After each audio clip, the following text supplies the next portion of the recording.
अस्सलाम वालेकुम नाज़रीन, राजा टाइम न्यूज़ में भली कार माया अवान जी होस्ट अनम मला महरापुर रिपोर्टर मोहम्मद पठान टावरी अॼु पूरे पाकिस्तान में 9 मई योम सानह के तौर ते मल्हायो वियो।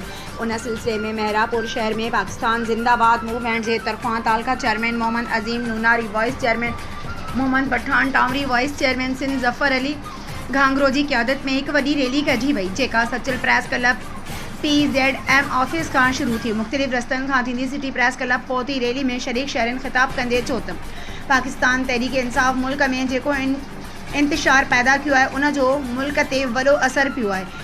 एक साल पहिरियां अॼोके ॾींहं ते तहरीक इंसाफ फौजी तनसीबात ऐं पाक फौज के शहीदन जी मुजस्मन की जेका बेहुरमती कई उन अमल की सख्त मज़म्मत कयूं था।